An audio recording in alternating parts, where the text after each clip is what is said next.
Good afternoon, fans. This is your girl from Mel'S Chat, and this is your official AEW 2023 Revolution preview and predictions. Hopefully you're having a great day, and hopefully you checked out episode 280.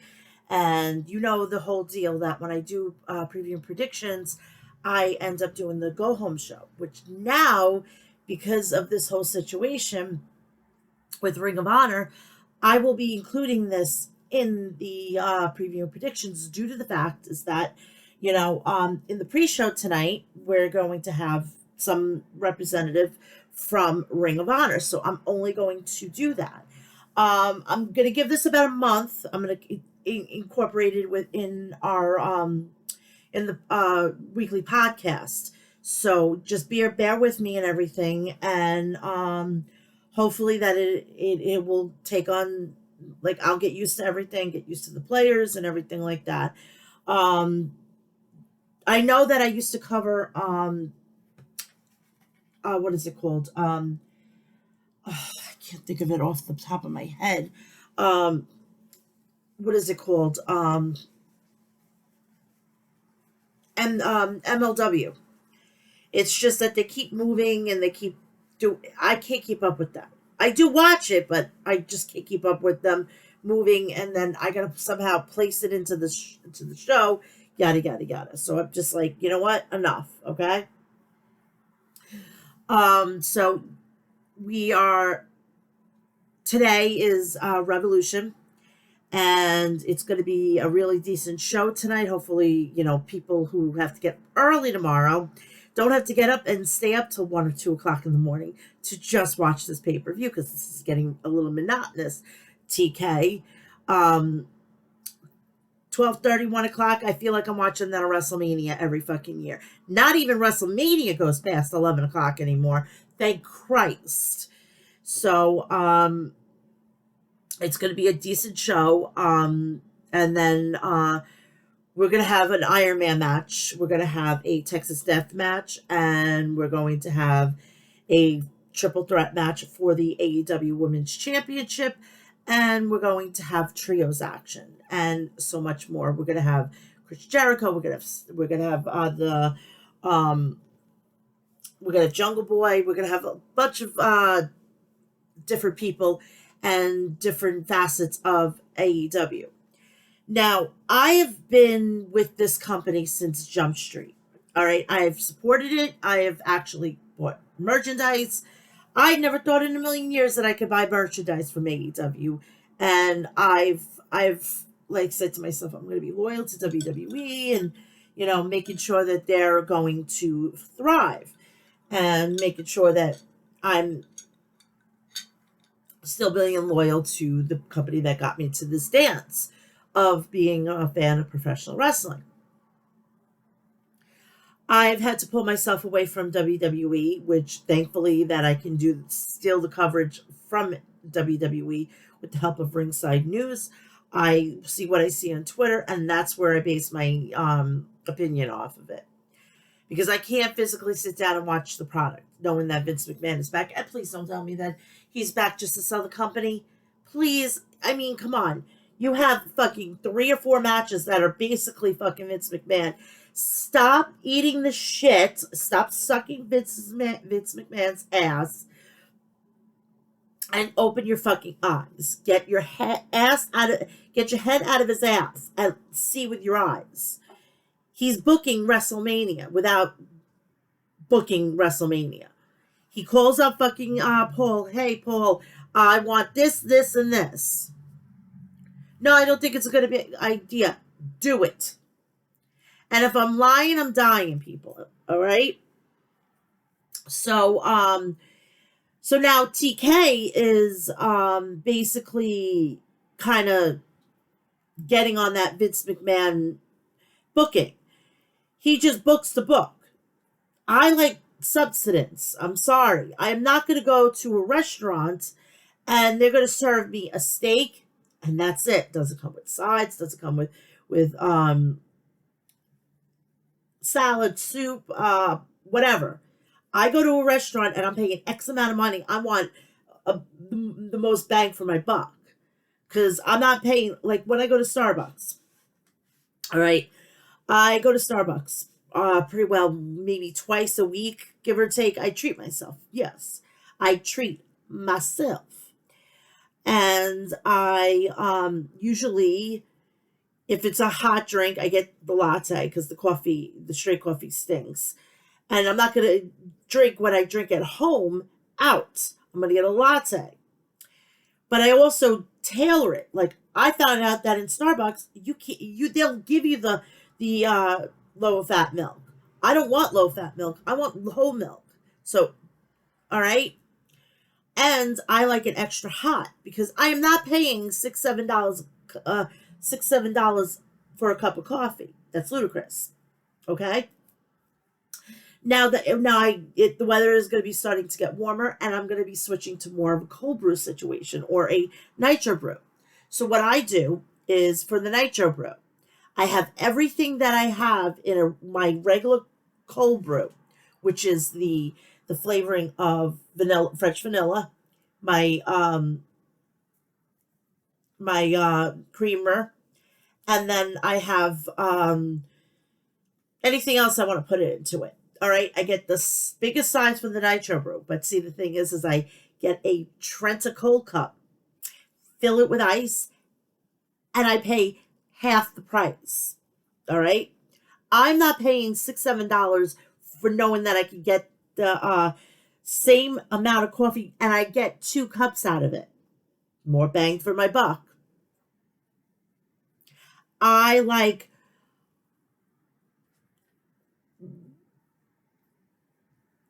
the quality and the quantity. If I can get it for a low price, I'm going to go get it.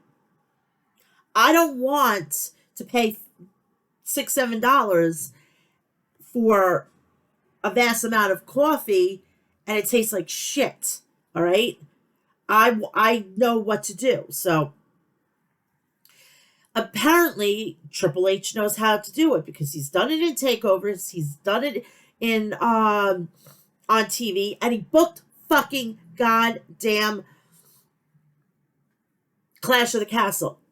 That was a fucking quintessential takeover done on a massive scale. So you're paying what for the Peacock network? It's like $9, $10, whatever it is. And you're getting a takeover for that price.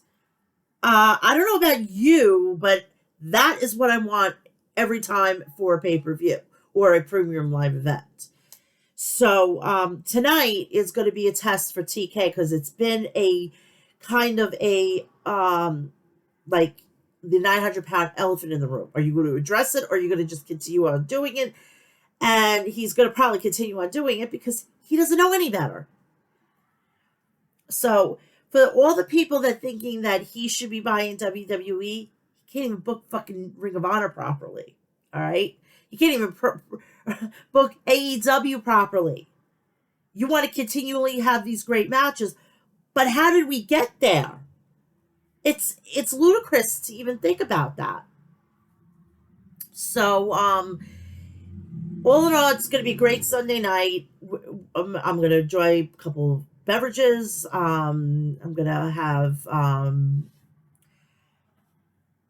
if I don't have that, I'm going to probably have just a cup of coffee just to get me through the rest of the night. I'll have it like right as we're starting, so it just continuously burns and, it keeps me on an even keel. I'm going to be doing my review tomorrow, which will give me the opportunity to get my thoughts with this and take any notes or whatnot. So I'll probably be doing it and premiering it around this time tomorrow, so you got something to play while you're either just about getting ready to go home from school or getting ready to go home from work or going to work. You got something to listen to on the way to work or on the way home from work or the way to school if you go to night school. Something to know that you at 2:00 tomorrow, you're going to get something from me. Also, I will be back here on Friday, this coming Friday, for episode 281, and we're going to get the what is it called, the fallout of Revolution. We're going to start building for Double or Nothing in May, and it's just going to be a crazy couple of weeks. Like, legitimately, you're going to have this, and then you're going to have, I think, Supercard of Honor in March. So it's going to be like, after that, that's going to start the marathon of wrestling, because you're going to go through all of April with WrestleMania and everything. They got to book, WWE's got to book a king and queen of the ring. So as soon as WrestleMania, I think they should start booking it, the go home show of WrestleMania. Start announcing qualifying matches, so you are all hooked up for the rest of the fucking month. When you come back out of WrestleMania, you know what you're doing. You're going to do booking both events, which are going to be the same. What is it called? Premium live event, and it's just going to be crazy the next couple months. So let's enjoy this downtime. This is considered downtime in the world of professional wrestling. I know it's crazy, but we're going to do the 2 go home shows, which are Dynamite and Rampage, and then we're going to go right into Ring of Honor, and then I'm going to give you my picks. I'm going to give you my picks, and we're going to see, hopefully they're right, and we're going to do fingers crossed. But first, please do me a favor. Go check out the people over at Harry's, harrys.com. Go to their website. Get all your shaving necessities and toiletry essentials there. If you have a beard, please go check out the people over at Maestro Classics at maestroclassics.com. Also, please go check out the people over at Liquid Death at liquiddeath.com. If you want to murder your thirst and you want to do it with a little bit more of a sweet kick to it, and if you're an iced tea drinker just like me, let me tell you, I cannot wait to get my hands on the new iced teas from Liquid Death. I heard, were off the fucking chain. They had their version of Honor Palmer, peach. I love peach iced tea, and regular iced tea if you don't like a flavored iced tea. But oh my God, seriously, delicious. And I cannot wait. I'm going to get my 3 cans, and you know what I'm going to try to do? I'm going to try to do them all on here. If not, I'll do a video and I'll upload it to my Twitter. Speaking of Twitter, please go check me out on my social media. Twitter, Instagram, and TikTok, Mel'S Snapchat. And please check me out on my Snapchat and Facebook. Also, please, April 1st is coming up, and the entire month of April is Autism Awareness Month.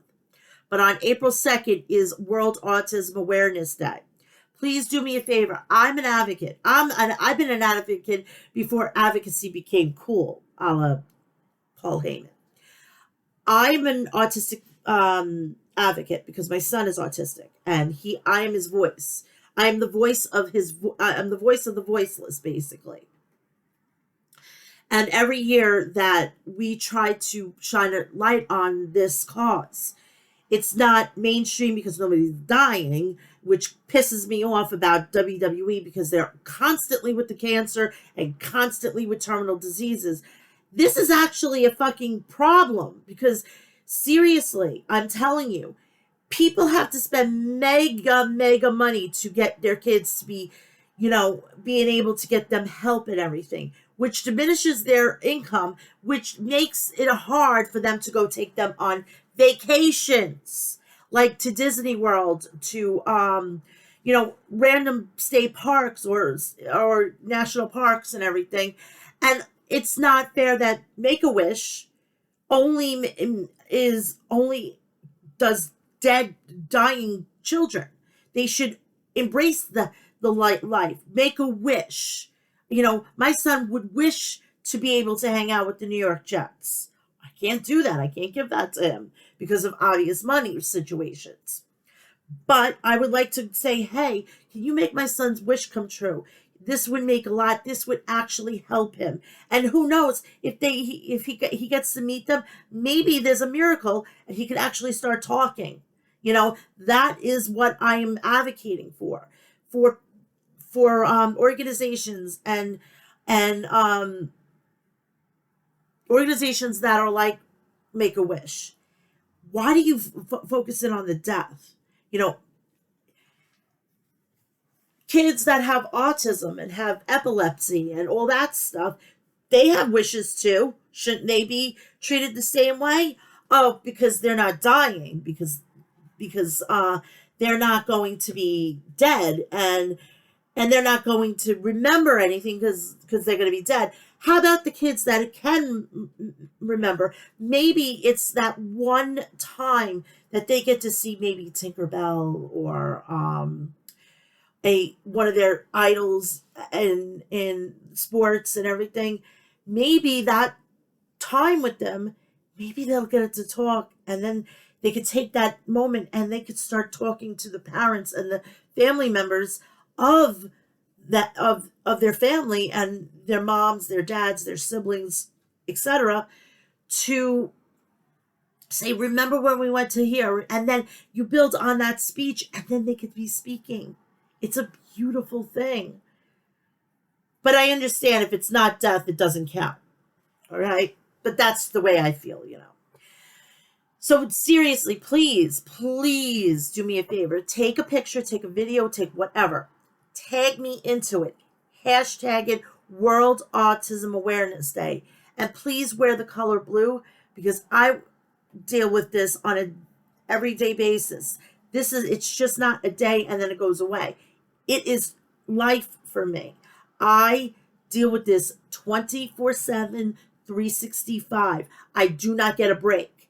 My son, I'm always out to make sure that he can make his life a lot easier instead of more difficult. So please, April 2nd, World Autism Awareness Day. It's never too late. Please get educated, because a child with autism could be your boss at the end of the day with an adult that has autism. Just something to think about. Okay, AEW Revolution Preview and Predictions 2023. We start off with Wednesday's Dynamite, and it's coming from the historic Cow Palace in San Francisco. Let's say San Francisco 49ers. Freudian slip with my son being a huge football fan. We start off with the AEW All-Atlantic Championship. Freshly squeezed Orange Cassidy versus the Firm's Big Bill. Cassidy walked out to the ring and invited Big Bill onto the floor, playing my games with Big Bill. Cassidy was looking for a sunset flip in the ring, but Big Bill grabbed him and hurled Orange into the corner. Big Bill planted Orange with a high side slam and followed it up with a running splash in the corner. Wanna play games, huh? Big Bill asked Orange Cassidy mockingly.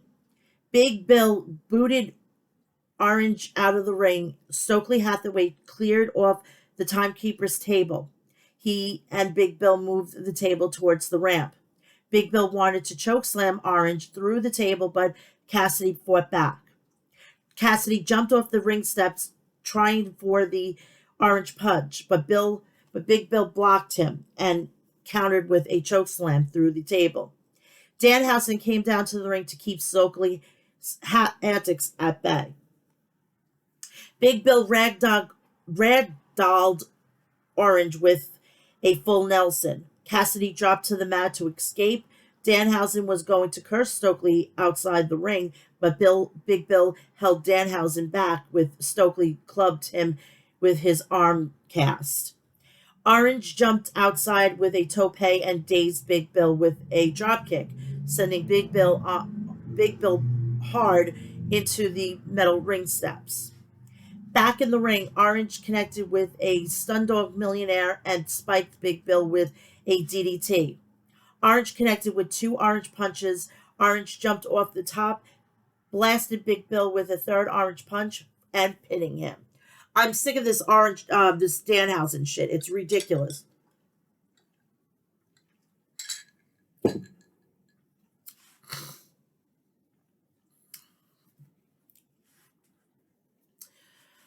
We go to the next segment, which doesn't have time to fucking breathe. All right? It's like you did a task, you reassess, and then you go and plan for the next one. It's like you finish and then you're racing to the next one. This is not a marathon. It's not a sprint. It's not a sprint. It's a marathon. Relax it. Jesus Christ. The AEW Trios champs, Kenny Omega and the Young Bucks, come out to the ramp. Their entrance was interrupted as the lights went dark. The House of Black blindsided the Elite from behind. When the lights came back on, the House of Black were holding up the Trios championships. The face of the Revolution ladder match. Konosuke Takeshita, Ortiz, AR Fox, Eddie Kingston, Powerhouse Hobbs, Sammy Guevara, Action Andretti, and Commander. That's an eclectic fucking group of men right there. Samoa Joe was on commentary for the match. Ortiz and Kingston brawled outside the ring. Commander wiped out AR Fox with a tope suicida. Kingston and Ortiz continued to brawl up the ramp. Action Andretti drop-kicked a ladder into Sammy's face. Powerhouse Hobbs hurled AR Fox into the ladder and propped it against the turnbuckles. Takeshita and Hobbs traded forearms. "Did you hear the collision in the center of the ring?" asked Excalibur. Takeshita threw Hobbs with a German suplexes. Don Callis was seen watching Takeshita on the monitor backstage because he wants to manage him and bring him in to the fold with the Bucks and Kenny Omega. He better start worrying where they're going to be at the end of the year. Kenny Omega and the Bucks could be in fucking the Royal Rumble.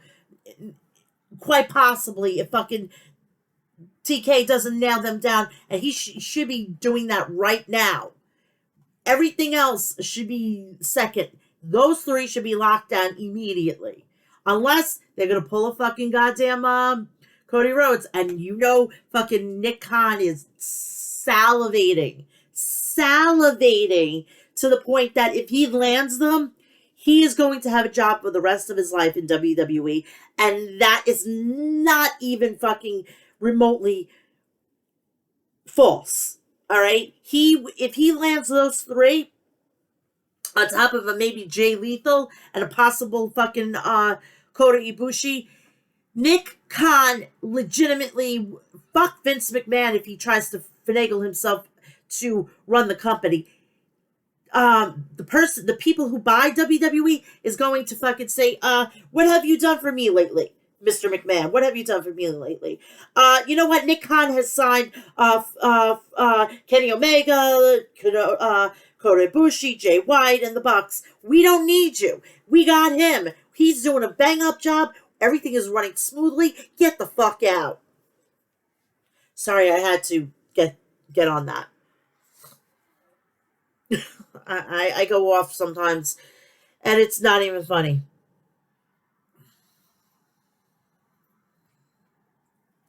AR Fox is launched himself with an implosion senton to the outside. Commander ran across the top rope and flipped onto the pile outside the ring. It was a spectacular display of high-flying agility. Hobbs tried to suplex Commander out of the ring, but AR Fox whacked Hobbs with a steel chair. Hobbs and Takeshita collide outside the ring with lariats. Action Andretti spiked Sammy with a falcon arrow off the top of the ladder.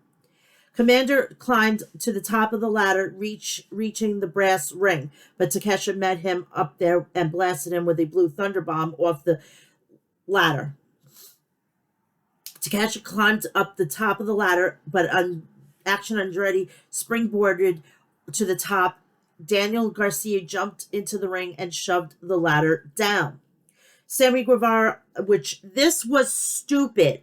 And then I'm gonna bring something up after I go through this match because it's fucking ridiculous. Half the shit was very unnecessary. Sammy climbed to the top of the ladder with a senton onto Action Andretti below.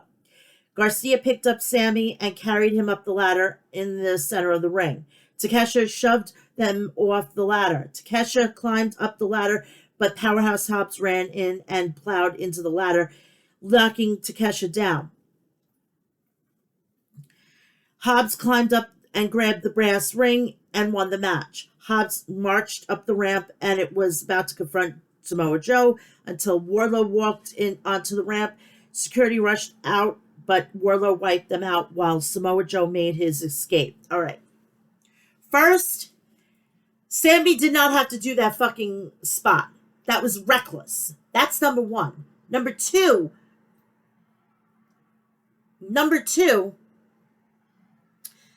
the fucking referees held the ladder. Oh my God. If this would have happened in WWE, they would have fucking goddamn made sure that it was being pointed out. So it's AEW. Okay. So I've never heard of a fucking person or referees holding ladders. I just don't I've never seen that before. You know, I'm going to bring up the best ladder match, in my opinion, in this modern era. It was at TakeOver New Orleans. It was for the inaugural North American Championship, and it was a ladder match. It was, I believe it was Lars Sullivan, Killian Dane, Ricochet, Velveteen Dream, EC3, and Adam Cole. I felt like I was at a fucking 5-star restaurant and I was having a very fucking expensive fucking meal. I was enraptured. It was just so delicious. And then having the melodious, delicious tones of the great Morinalo commentating on that match. It was like fuck 5-star restaurant. I felt like I was dealing with a symphony, a nice fucking symphony, ballet, whatever. It was delicious. They didn't have to do fucking risky spots. When I saw what Ricochet did when he was going to get pushed off the ladder, I was like, oh my God, this guy better not get fired or fucking Vince McMahon gets his claws into him. That went out the window, anywho. But how could you not book Ricochet in a prominent role? He's amazing. It's like he's gonna get hurt, but he just pulls it out of his ass, and I love it. That was a quintessential fucking ladder match. That was chef kiss. So what I would have done with this whole situation, this match should have been on Revolution because it is the face of the Revolution and it was for the TNT title, an opportunity to get that. This should have been instead of fucking Chris Jericho. Oh, come on. He didn't have a fucking pay-per-view match, so this is what he's getting. I want younger. Samoa Joe could still go. But he would have been in there with 2 fucking other people to put them over. Jericho is in there because he's selfish. Great wrestler, great performer. He's just as bad as fucking Vince McMahon and all them, Ric Flair, the whole gambit of the old guard. And he says, oh, I never want to go back to WWE. Shit, goddamn Jesus Christ. If they're fucking offering you, what, $4 million a year for like 3 years, you're going to go and fucking tuck your tail between your legs and you're going to go and suck fucking Vince McMahon and goddamn Nick Khan's ass. So I don't want to hear it, all right? And you're going to go back because you're going to be a WWE Hall of Famer, so don't give me the bullshit, okay? Anywho, let's move on. Renee Paquette was backstage with late-breaking medical update. She said that Chuck Taylor and Trent are not cleared to compete in this Casino Tag Team Battle Royal, but Danhausen and said that he and Orange Cassidy would take their place. Okay, whatever. Do I care about tag team wrestling? No. This whole fucking company was founded on tag team wrestling. Is it being featured? No, it's not being featured because what do you call that? Fucking TK is booking the entire fucking company, including Ring of Honor, and trust me, you're watch it and you'll see it. Speaking of Jericho, Chris Jericho versus Pretty Peter Avalon. Now, I don't understand this. Out of all the people, I think Peter Avalon should have gotten a shock victory. A lot of people don't know who he is. This would have got him at least, instead of being on Dark all the time, he could have been able to possibly be a mainstay. Maybe he's the one that's going to be able to, when the new people come in, maybe use him for that, So anywho, Avalon went right after Jericho. The Ocho went outside to collect himself, but Peter Avalon rocketed out to Jericho with a tope suicida. Avalon shocked Jericho with a swinging DDT for a near fall. Jericho grabbed Avalon and rocked Avalon with a codebreaker, grabbing the pinfall victory. Jericho grabbed his baseball bat and leveled Avalon. What? I seen a gap on fucking TV this big. You didn't do that, Mr. Jericho. Sorry, Mr. Irving. Sorry, you fucked up. Thankfully, Avalon was smart enough to sell it. You didn't fucking touch Avalon at all. All right? If this happened in WWE, everybody would be all over it like white on rice. So, anywho, Jericho hammered Avalon with the bat. Absolute Ricky Starks ran out, chasing Jericho out of the ring. The Jericho Appreciation Society jumped in the ring. Jake Hager and Daniel Garcia mauled Starks in the ring, while Jericho knobbed on approvingly. Jericho smashed Starks with the Judas effect. So what are we going to see here? We're going to see friggin' Ricky Starks with the final win.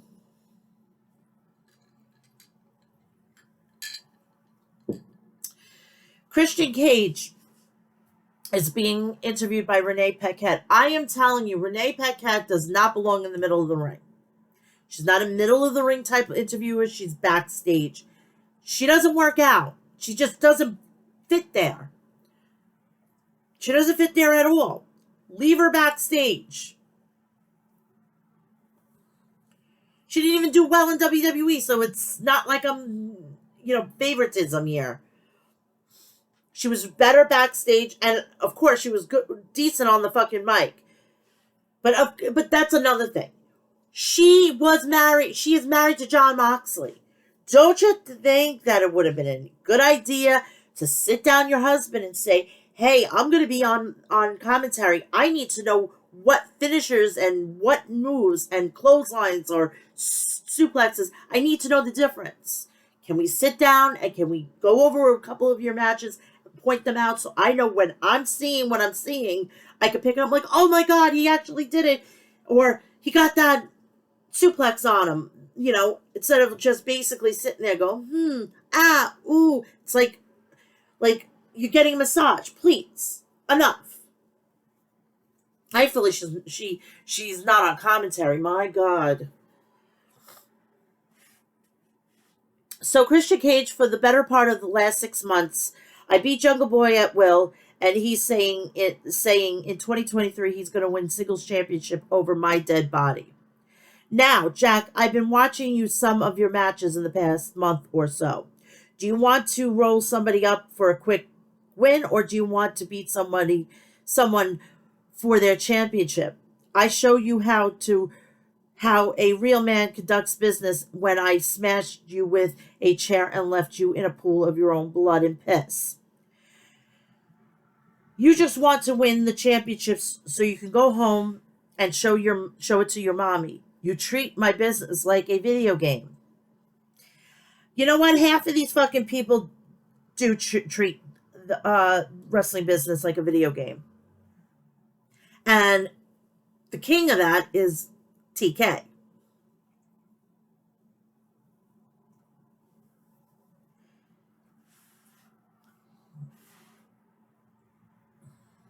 Nobody can do the things that I do inside this ring. I am of 101, unlike your generation. I treat this business like an ATM, and I'm not done milking it dry. So I've challenged you this Sunday. No rules, no regulations, just a fight. And at the end of the day, you are just your father's son, a no talent hack. This business is not for you, kid. You don't have any grit.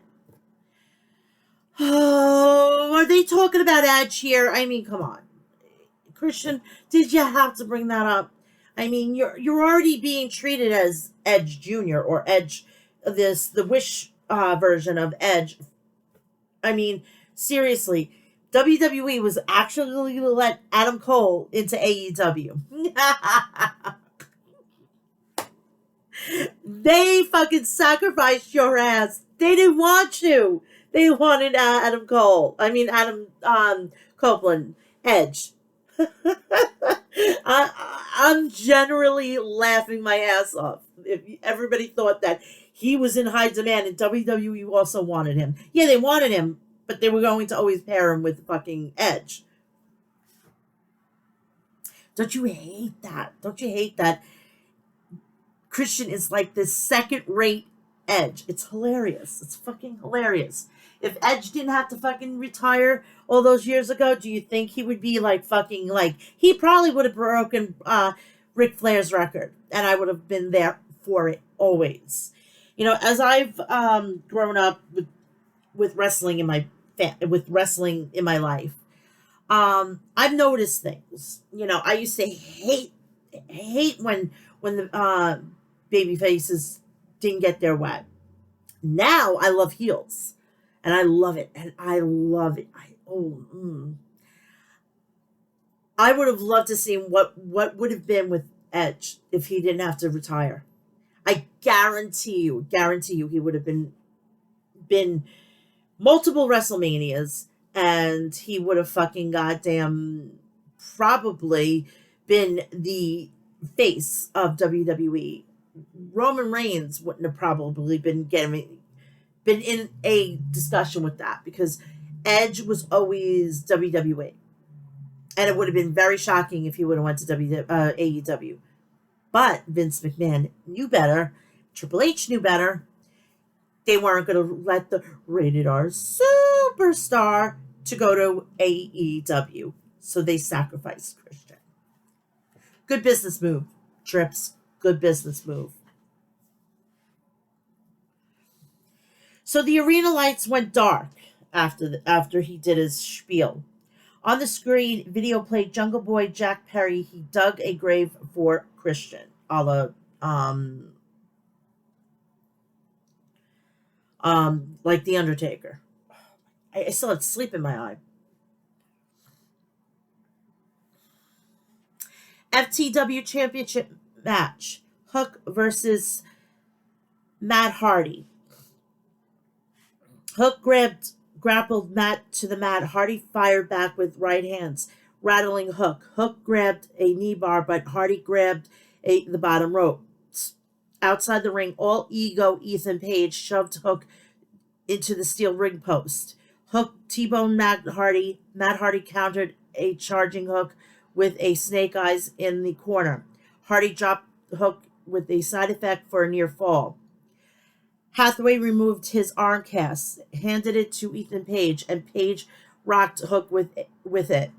A huge shot to the head. Hardy attempted the twist of faith, but Hook transitioned into a submission and made Hardy tap out. And if you're going to think I'm going to bring up his brother, you're sorely mistaken, because I can't stand his brother now. I've lost all respect. He needs severe help. He doesn't need wrestling. He needs help. Like, years of help. Clean years. Not like, oh, I've had 6 months. Go back on the road and he's having 1 drink with the boys. 1 drink turns into 10. 10 turns into fucking you get behind a wheel of a car because you can't get away from that. Can't get away with that. You know what they should also do when they suspend somebody's license? Go to car rental places, and they do not rent to anybody when they have their suspended license. And And if that person tries to get a car, the person who rented that car, they will suffer the same fate as the person who drove the car. That's just my thinking. Tony Storm versus Riho. Rio dropkicked Storm. Rio charged at Storm in the corner with a jumping knee. Storm landed a knee to Riho after Saraya distracted Riho. Storm smashed into Riho with a hip attack, sending Riho crashing onto the arena floor. Storm rammed Riho into the steel ring step post. AEW Women's Champion Jamie Hayter and Dr. Britt Baker, DMD, walked down to the ring to keep an eye on Saraya, who kept interfering in the match. Rio connected with a diving crossbody off the top rope onto Tony on the arena floor. Rio followed it up with a diving foot stomp and then a Northern Lights suplex for a near fall on Tony. Storm blasted Riho with a John Woo dropkick and then a hip attack on the corner for a 2 count on Rio. Tony Storm locked on the cloverleaf, but Britt Baker jumped onto the apron. Storm was distracted. Riho rolled her up and pinned her. Baker and Storm brawled outside the ring while Saraya, Hayter, and Ruby Soho held a pull apart inside the ring. I'm going to be very keen on how Saraya is going to be in the ring, because if I see what I see, she doesn't belong in the ring.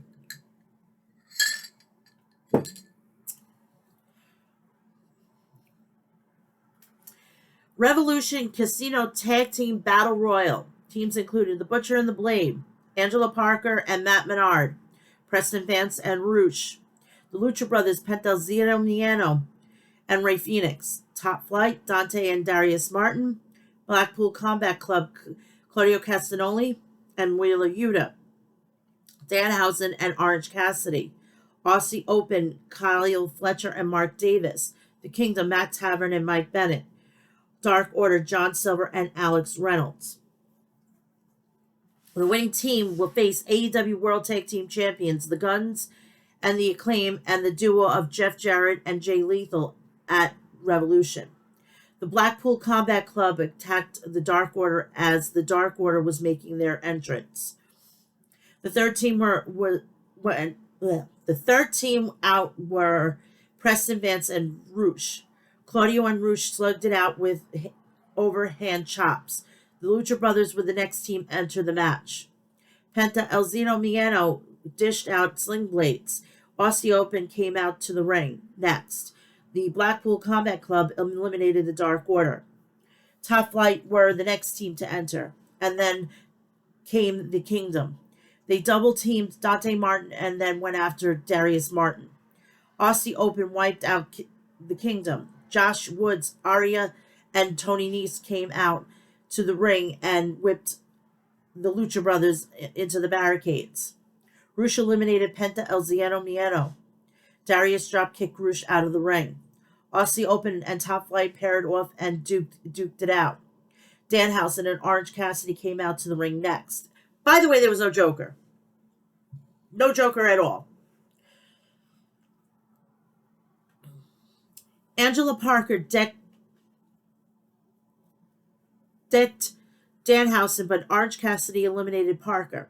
The Butcher and the Blade stalked their way into the ring. Dark Order ran back down and distracted the Blackpool Combat Club. Danhausen and Orange eliminated Claudio and Wheeler. Butcher and the Blade hit the drag the lake on Danhausen. Butcher and the Blade double-teamed Orange Cassidy. Danhausen snuck up from behind and shoved Butcher and the Blade over the top rope. Danhausen and Orange Cassidy won the match, will be going to Revolution to take on Jeff Jarrett, Jay Lethal, the Guns, and the Acclaim for the Tag Team Championships. We heard from the American Dragon, Bryan Danielson, or how Justin Robertson says, the American Dragon, Bryan Danielson, ahead of their 60-minute Iron Man match at Revolution. Danielson, a little over 7 years ago, I was forced to retire, and 2 years later, I came back and said, if you fight for your dreams will fight for you. AEW World Heavyweight Champion MJF interrupted. Danielson, you have taken every shortcut and cheat there is. If there's one thing you deserve is your fiance leaving you. You want to fight? I'm ready to fight anytime. Because unlike you, you were born with a silver spoon in your mouth. I fought for everything. That out of his mouth sounded like something that sounded like he said to like Stephanie or Shane or Triple H. My dream is to become AEW World Champion, and I'm willing to fight for it. So Max, this Sunday at Revolution, you better be willing to fight for everything you have for 60 minutes. If you don't, you're going to get your head kicked in.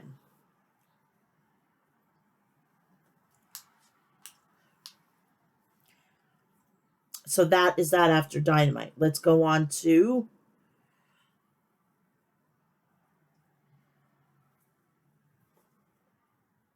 Rampage.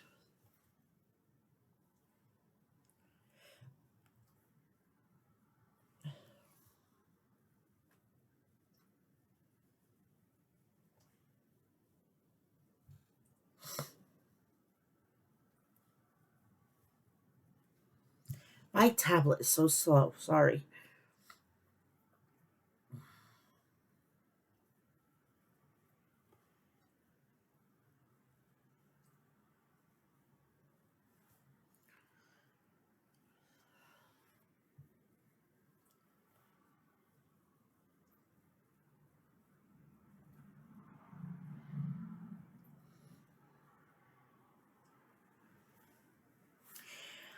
Rampage is being still at the Cow Palace in San Francisco. We have Top Flight, Dante Martin and Darius Martin versus the Blackpool Combat Club, Claudio Castagnoli and Pure Champion Wheeler Yuta. The Dark Order, Alex Reynolds and Jonathan Silver. Aussie Open, Kyle Fletcher and Mark Davis. Dark Order attacked Blackpool Combat Club. Claudio and Wheeler were making their entrance. The Kingdom were watching from the front row. Claudio was tackled by John Silver. Claudio fired back with forearms. Claudio caught Silver mid-flight and blasted him with a backbreaker. Roosh, Princeton Vance, and Jose, the assistant, were shown watching the match on a monitor from backstage. Claudio shut down Alex Reynolds and tagged it out to Wheeler, Yuta. Reynolds dropped a double stomp on Yuta. Dante grabbed a tag and took out Aussie Open with a diving bodies press. Top Flight used a tandem offense on Fletcher. Aussie Open planted Dante with a pendulum powerbomb. Aussie Open isolated Claudio and rocked him with a sandwich lariat. Yuta jumped in and stole a pin on Darius with the seatbelt. Dark Order jumped into the ring, infuriated by Yuta and Claudio being opportunist. The two team brawled up on the ramp to the back. Rio versus Emi Sakura. Emi chopped at Rio, but Rio backed up Emi into the ropes. Emi grabbed Rio by the hair and whipped her across the ring. Rio hit dropkick and then a running knee on Emi. Rio followed up with a suplex for a near fall. Rio charged at Emi outside the ring, but Emi countered. Emi squashed Riho against the barricade with a running splash. Back in the ring, Riho connected with a cross-body press off the top turnbuckle onto Emi for a 2 count. Emi dropped Riho in the knees and then cradled Riho for a near fall. Emi smashed Riho with a lariat. Emi attempted a moonsault press, but Riho rolled out of the way. Riho rolled up Emi with a crucifix and pinned her. So that is that. Powerhouse Hobbs versus Serpentico. Powerhouse clubbed Serpentico in the back of the head and then spiked him with a spinebuster. Hobbs manhandled Serpentico and quickly grabbed the pin. Hobbs, Bay Area, this Sunday, Revolution. It doesn't matter if it's Samoa Joe. It doesn't matter if it's Warlow because the next chapter of the Book of Hobbs is the TNT Championship. Renee Paquette interviewed Takesha backstage. Takesha, I'm not happy. I haven't had too many big wins. Maybe I need to go back to Japan. Don Callis interrupts the interview. Callis, you need something before you go back to Japan. Give me a little more time to show you that what Don Callis could do for you. Think about it. What is this going to be replaced? Or let me guess. He is trying to see if he can make him the next Kota Ibushi. Or trying to lure Kota Ibushi so he can come back home to the fold.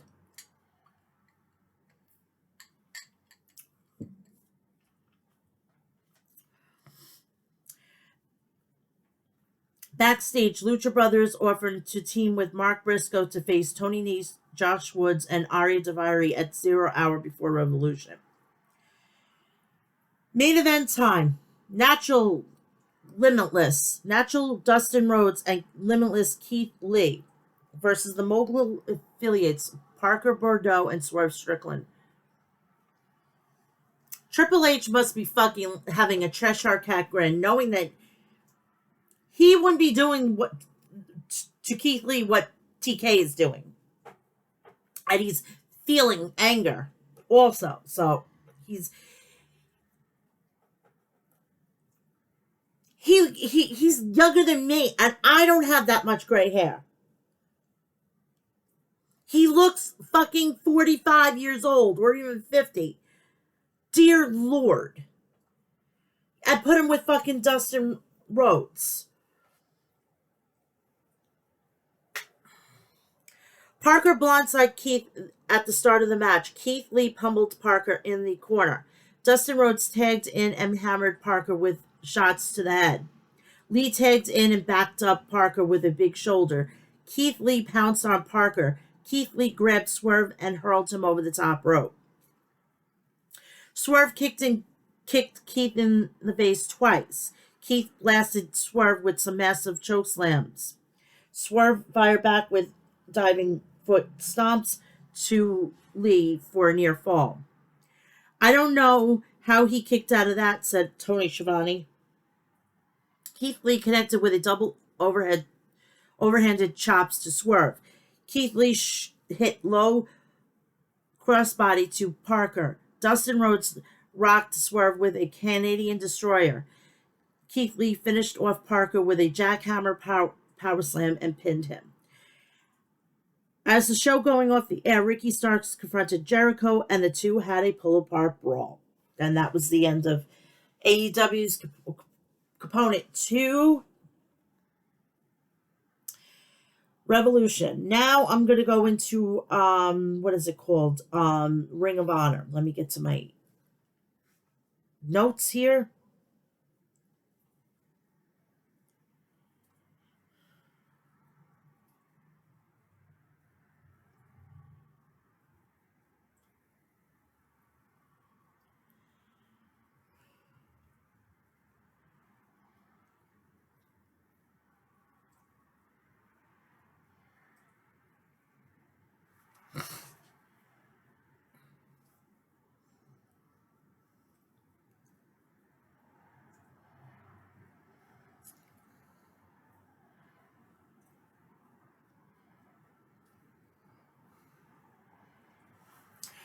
Ring of Honor. It was being held from the Orlando, Florida at Universal Studios. Match 1, Mark Briscoe versus Slim J. Code of Honor was adhered to, but Slim kicks Mark away and we are live. Red neck kung fu early with big chop to the throat. Slim retreats momentarily, but comes back to throw the shirt at Mark and hit him with a low blow. Slim charges Mark, but Mark connects with another chop followed by a big boot that sends Slim to the outside. Mark with a baseball slide through the ropes before setting up a chair in the middle of the ring. But Slim moves and we reset. Mark lights Slim chest up with some heavy chops before looking for a Icona slam in the corner. But Mark Sterling offers up some distraction that Slim allows Slim to come off the top with a twisting disaster kick. Ripcord reverse DDT by Slim gets 2 count. Mark is cut open after the kick to the face. Slim is in control. Mark fires back with some kung fu and slaps the snapmare, followed by a single leg kick. Jay Briscoe neckbreaker by Mark gets a 2 count. Pair of flying forearms by Mark and huge power bomb get a 2 count. Rolling Spicoli driver by Mark. Mark goes up top, points to the sky, but misses the froggy bow. Lands on his feet and hits a huge running boot. Jay Driller reach for the sky boy winner, Mark Briscoe. Tony Deppen is in the back with Lexi Nair, and as he's getting a shot at Samoa Joe's Ring of Honor TV title next week. Deppen will be a SARS of Ring of Honor. Deppen also believes he can defeat Joe with an STF or a chicken wing after reading off of a piece of paper he had unfolded. Match 2, The Kingdom versus the Infantry. The Infantry is Carly Bravo and Sean Dean. By the way, Bennett and Bravo start. Bennett runs Bravo over the tavern, but the tides turn as the Infantry hits a double hip toss and double fist drop on Taven. Double wishbone by Infantry, but Taven connects with a big drop kick. I am Matt Taven. Big elbow, Bennett, and a purple thunder bomb by Taven gets a 2 count. Brainbuster by Bennett gets another 2 count. Backbreaker by Bennett, who holds Bravo over his own knees as Tavern comes off the top with an elbow drop. 2 count. Bravo ducks a charging Tavern and hits a neckbreaker as both men are down. Double tag as Dean hits a double DDT to both Tavern and Bennett. Diving elbow in the corner by Dean and a flapjack by Bravo. Tavern pulls Dean out of Bravo and hits a super kick to Bennett. Bravo goes to the top, but Tavern hits an enziguri and crotches him. The Kingdom has picked up the win. Match 3. The IWGP TV Championship, Zack Sabre Jr. versus Blake Christian. 50-minute time limit, TV title match. Wrist lock by ZSJ, but the fireman's carry by Christian and a quick cradle for a 2. Test of strength as Christian flips a double wrist lock, but Zack grabs an ear. Nice. Standing elbow lock and an arm zinger by Sabre Jr., who maintains control and attacks the figures and wrist with hammer lock. Christian backflips out of the wrist lock off the middle ropes and sends Sabre Jr. to the ground with a pair of drop kicks. Body scissors into a roll up by Christian gets a 2. Shotgun drop kick by Christian sends Sabre Jr. to the outside as Christian follows up with a Fosbury flop, but Sabre Jr. catches him with a cavat. Wow. Sabre Jr. holds on and squeezes the neck between his boots and twists Sabre Jr. Calls out Danielson out of nowhere. If that match happens, give me a nice cold drink and leave me the fuck alone.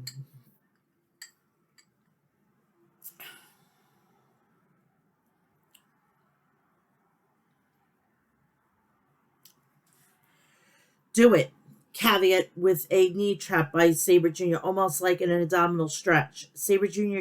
gets tripped by a foot sweep, and Christian connects with a springboard crossbody.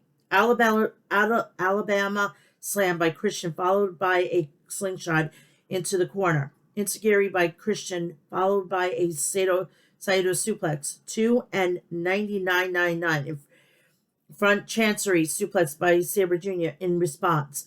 European uppercuts by Sabre Jr. now, and Christian is in trouble. Christian low bridges Sabre Jr., sending him into the apron, and Christian follows up with a spear.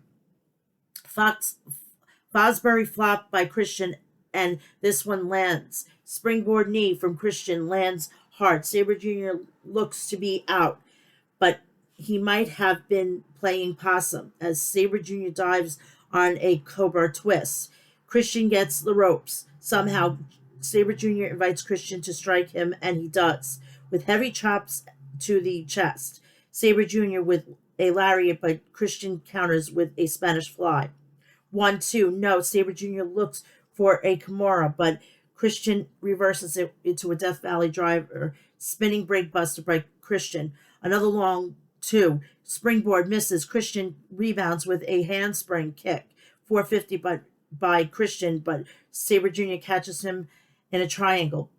Takes the back, elevates Christian, snags the arms, and finally finishes the sequence with an inverted triangle choke. Outstanding work by Sabre Jr., and Christian has to tap. Still, IWGP TV champion Zack Sabre Jr. Match 4, Rohit Raju and versus Christopher Daniels. Raju would snapmare with a Road Dogg-esque elbow drop to start. Daniels counters a hip toss with one of his own and follows with a single leg lariat. Chops by Daniels now, and a vertical suplex gets a 1. Jora Joel is on the outside and trips up Daniels. Before clotheslining him, the referee's back inside now, and a double stomp by Rahu. Gets 2. Shoulder blocks by Rahu, but Daniels counters it and traps the leg. Snap T-bone suplex. Daniels now with a diving clothesline and an exploder suplex. Angel wings by Daniel, but Rahu counters with a rising knee strike. Dragon stomp attempted by Raju and Daniels. Counters with an Uranagi. Best moonsault ever. This one is over. Winner is Christopher Daniels. Match 5. Konosuke Takeshita versus Josh Woods. Crowd is going bananas for Takeshita to start. Matt returned by Woods, who rides the back of Takeshita before getting reversed into a waistlock. Shoulder block city, baby, as both guys exchange attempts. Takeshita finally drops Woods and delivers some mountain punches in the corner. Woods sends Takeshita gut first over the top rope and then hits a deadlift. Gut wrench from the apron to the ring. Woods is now focusing the attack in the midsection of Takeshita. The shoulder blocks and kitchen sink. Woods ties Takeshita up the ropes, exposing the abdominals, and then locking a finisher. Something through the ropes. Innovative offense by Woods. Takeshita comes off the ropes with a flying clothesline, and both men are down. Haluva kick in the corner by Takeshita. Takeshita goes up top, but Woods shows him off. Both men are now fighting on the apron. Aspirin DDT by Takeshita. Big blue thunderbomb by Takeshita in the middle of the ring, and Woods is out at 2. Springboard disaster kick by Woods after Takeshita misses a charging boot in the corner. Dr. Bomb by Woods. Rising knee strike to a seated Takeshita. 2 count. Woods heads up to the top, but Takeshita hits a running big boot that halts Woods. Woods attacks the midsection and comes off the top with a twisting, exploding suplex. 2 count. Arm trap T-bone suplex by Woods, but Takeshita is up. German suplex by Takeshita. Both men connect with stereo rolling elbows. And everyone is out. Chaos Theory by Woods, but Takeshita counters into a roll-up for a 2. Another attempt by Woods, and Takeshita reverses it again into a wheelbarrow suplex with a bridge for 1, 2, 3. Winner is Takeshita. Match 5. 6-man tag team title match. The Embassy versus Joe Keys, LSG, and Rex Lawless. I don't think this will last. Khan destroys Lawless to the outside as Toa runs through.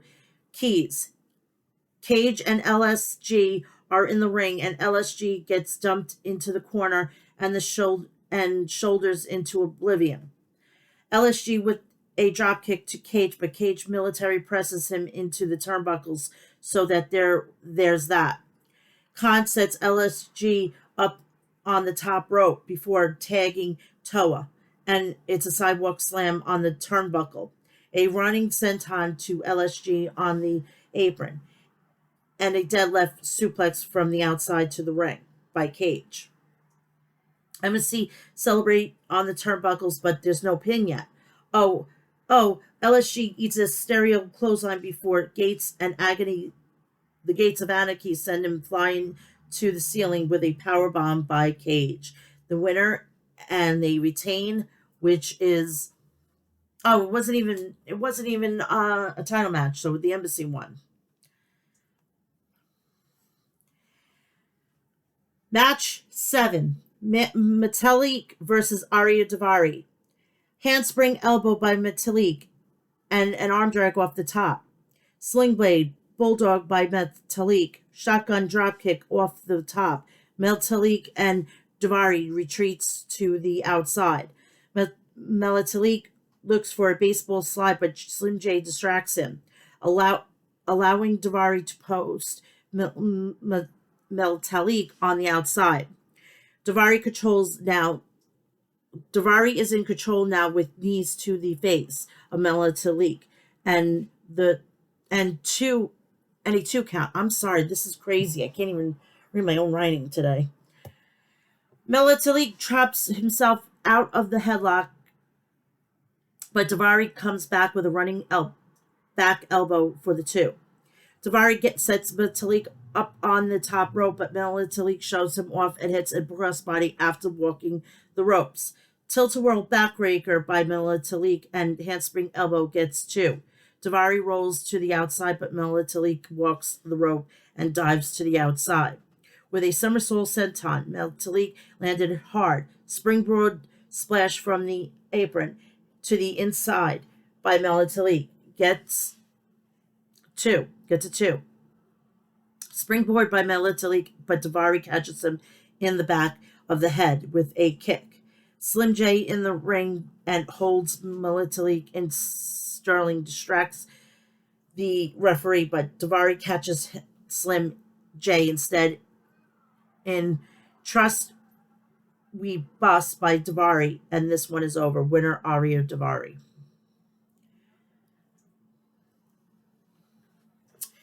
Match 8, the Renegades versus Madison Rayne and Sky Blue. Robin and Sky start. Wheelbarrow, arm drag by Blue, and roll up for a 2. La Mustral by Blue for another 2. Running knee and a snapmare by Blue, followed by a basement clothesline by Rayne. Robin gets a hold of Rayne and brings her to the Renegade's corner before tagging Charlotte. Charlotte misses a charge, and Rayne hits a sliding knee for a 1 count. Drop toe hold and a single leg drop combo by Blue. Rayne Blue maybe. Robin catches Blue with a boot to the back from the apron and follows up with a running dropkick for a 2. Double team suplex by Renegade, but Blue rolls them up for a 2. Blue back flips out of the back suplex, and we get an awkward spot for a second. But Rayne gets the tag. Rayne with a step up, it's a Guri to Charlotte, and a ripcord stunner to Robin. Elevated sit out facebuster by Robin before tagging Charlotte. Charlotte plants Rayne with a sit out Michinoku driver for a 2. Blue gets the tag and comes off the top with a crossbody for a 2. Spear by Rayne and to Charlotte. Spinning back kick by Blue. Big boot by Rayne and Sky finishes this one. Winner, Rain and Sky Blue.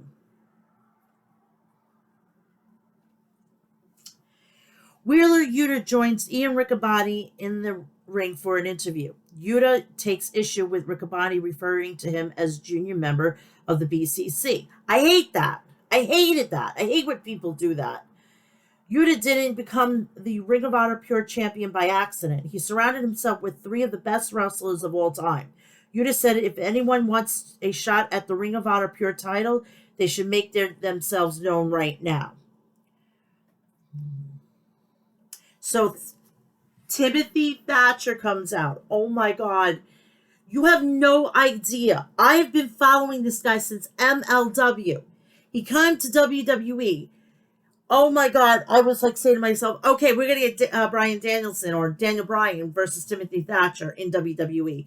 Where did we deserve this? They both got one waited out his contract, another one got released. We got it in AEW. This is going to be a fucking barn burner. This is, I'm hoping that they really promote this match when the time comes.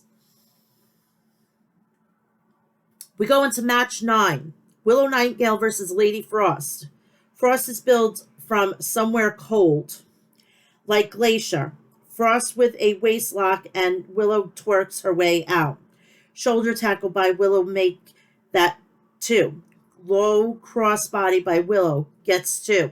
Short arm clothesline by Willow. Body slam by Willow, who follows it up with some heavy chops in the corner.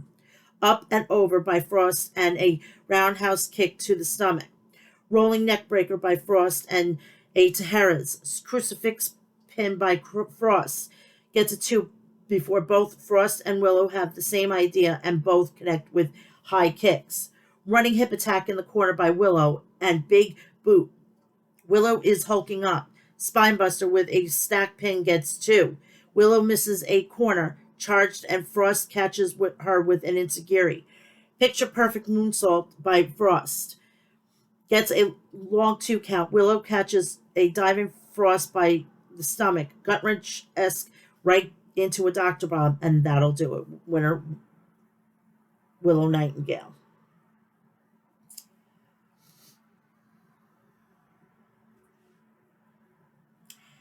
And then Athena comes out, and I think that that's going to be the match at Supercard of Honor. Athena versus Willow Nightingale for the ROH Women's World Championship. Match 10. I think that's it. Yeah, that's it. Ring of Honor World Championship. Claudio Castagnoli versus AR Fox. Code of Honor the Code of Honor was honored. We're underway. Fox immediately cartwheels out of the wrist lock, but Claudio grounds him with a quarter Nelson. Fox quickly trips Claudio from the apron with his feet before diving in and rolling through, but Claudio catches him with a European uppercut to calm him down. Diving leg drop by Claudio gets 2. European uppercuts by Claudio, but Fox holds the risk and does a triple jumping sit-out dog from the top. Fox goes up top, but Claudio catches him with a drop kick. Military press off the top by Claudio, but Fox head scissors out of it. Fox with a springboard, but Claudio hits the ropes, and Fox comes down hard on his knee. Gut wrench suplex by Claudio, 2 count. Another gut wrench. Gut wrench running European uppercut in the corner and a half and half suplex by Claudio. Claudio looking for the single leg crab and locks in the center of the ring. Fox crawls to the ropes and makes it. Claudio makes him pay by bouncing his head off the apron. Double foot stomp by Claudio to Fox's back. Elbow to the lower back by Claudio. Make that 2. Fox back elbows his way out of a third, sending Claudio to the apron and allowing enough space to catch Claudio with a DDT through the ropes. Clothesline by Fox and an enziguri. Bottom buckle assisted cutter by Fox. gets a 2. Running clothesline in the corner by Fox, who skins the cat and comes over the top with a pair of boots to the chest. Hands-free plancher over the top by Fox. Senton off the top by Fox. Gets a long 2 count. Claudio shakes out the cobwebs and rebounds with a running boot to the face for a 2. Neutralizer attempt by Claudio, but Fox counters it with an enziguri. Fox ducks a clothesline, but Claudio baits him and grabs the legs. Big swing. Fox escapes after about 10 rotations and rolls to the outside. Claudio rolls Fox back in the ring and comes off the middle of the top rope with a diving elbow. 2 count. Sharpshooter by Claudio, and Fox is in trouble. Claudio transitions into a crossface, but Fox rolls him up for a 2 count. Chin breaker by Fox, but huge lariat by Claudio. 2 count. Fans come to their feet with ring ROH chants. Claudio sets Fox up on the top rope, looking for a suplex, for escape through the legs and another enziguri. Make that 2. Fox with a fireman's carry into the Death Valley driver, goes up top, 450, 1-2, no. Fox can't believe that didn't put it away. Fox looks for another straightjacket DDT, but Claudio lowers his base and responds with some big elbows. Fox responds European uppercuts, countered into a 2 count by Fox. Fox comes off with an enziguri, but walks into a big anti-air European uppercut. That'll do it. Winner and still Ring of Honor World Heavyweight Champion Claudio Castagnoli. Now, remember when Eddie Kingston said that I'm going to quit AEW, and he just walked out like there was no rhyme or reason? Well, this is the answer. After the match, Claudio and AR Fox shake hands, the gentleman thing to do. We hear Eddie Kingston's music. Eddie Kingston is here. Eddie Kingston embraces Fox quickly and let Claudio know that he's an independent contractor and he could show up wherever he wants. Kingston left AEW to show up at Ring of Honor to challenge Claudio for the title. Claudio looks to take the mic and moves his hand, showing zero interest in Kingston. As we go off the air, Eddie chants. So he promised Mox, because Eddie Kingston and Mox are good friends. He's like, I'm not going to do it. I'm not going to do it while I'm working at AEW. Well, guess what? He doesn't work for AEW anymore. He's now an independent contractor, so that means he's going to fucking wreck Claudio Castagnoli. And I believe that could be the match for Supercard Honor. So we have 2 possible matches for that alone. We have Willow Nightingale versus Athena, and we have Claudio Castagnoli versus Eddie Kingston, and a possible maybe Bryan Danielson possibly as the AEW World Champion facing Zack Sabre Jr. Where the fuck is my wallet when I need it? Truthfully, So let's get to the picks, and then I'll get you out of here, and then you can go and enjoy the rest of your Revolution Sunday. Okay, pre-show, 0 hour. Mark Briscoe and the Lucha Brothers versus the Varsity Athletes. I'm going to take Briscoe and Mark, the Lucha Brothers, because of obvious reasons. Claudio Castagnoli and Wheeler Yuta versus the Dark Order, John Silver and Alex Reynolds. I'm going to actually take the Dark Order because they're really not a tag team. So it's just a way of getting the ROH champion and the pure champion on the show.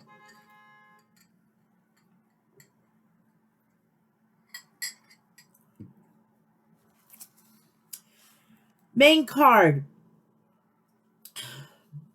Start off, this is no particular order. The 60-minute Iron Man match. MJF versus Bryan Danielson. MJF is going to retain. Texas Death Match. and John Moxley versus Adam Hangman Page. I'm gonna take Page. Triple threat for the AEW Women's Championship. Jamie Hayter versus Saraya versus Ruby Soho. I am going to keep as a retain Hayter. The AEW World Trios Championships. The Elite. Kenny Omega and the Young Bucks versus the House of Black, which are Brody King, Buddy Matthews, and Malachi Black. I would like to see, and I'm going to stick to my guns on this one, House of Black pick up the win and the titles. They are thoroughly deserve it over it. Four-way match for the AEW World Tag Team Champions. The Guns versus the Acclaim versus Jeff Jarrett and Jay Lethal versus Orange Cassidy and Danhausen. I'm going to have the Acclaim reclaim their titles. Chris Jericho versus Ricky Starks. I'm going to take Ricky Starks. And a no-holds-bar match, Jungle Boy versus Christian Cage. Jungle Boy is going to pick up the win. And that is that. That is that. I want everybody to go and enjoy the pay-per-view. I will be back here around 2 o'clock on Monday with the review. Please go check out everything on the YouTube page. Please like, share, and subscribe. Turn on my notifications so when I post, you know about it. Please do me a favor. Go check out my Twitter, Instagram, and TikTok, Mel's Match Chat. Please go check out Facebook and Snapchat. Also go check out the people over at harrysharrys.com. My Astro Classics at myAstroClassics.com. Liquid Death at liquiddeath.com. Also go check out Death Wish Coffee at deathwishcoffee.com. And they have the blueberry vanilla is permanent there now. I'd go check out House of Glory this coming week, March 10th. I think it's Glory by Dishonor or something like that. I don't know. There's going to be a match between Low Key versus Kushida. There's going to be, I think it's going to be Jacob Fatu versus, I believe, Darren Young. So that's going to be a decent little event. And please get it on Fight TV. And if you get Fight TV Plus, it's for $7.99. I'm an OG at it, so I got locked in $4.99, which I love. I love that they treat me and they locked in my price instead of raising it. That'll keep me there for that. I won't, take it away unless they're going to raise that price because of obvious reasons. But thank you, Fight TV. Please also remember April 2nd, Autism Awareness Day, World Autism Awareness Day. Please take a video or anything, post it on your social media. Please tag me into it, and please hashtag it World Autism Awareness Day. And remember to wear blue, because I wear blue on very normal occasions. So why aren't you? We are the voice of the voiceless. Please support that cause. And I will be back here tomorrow too for the review, and 2 p.m. on Friday for episode 281. Have a great day. Enjoy your Sunday, and AEW Revolution 2023. Have a good one. Love you all.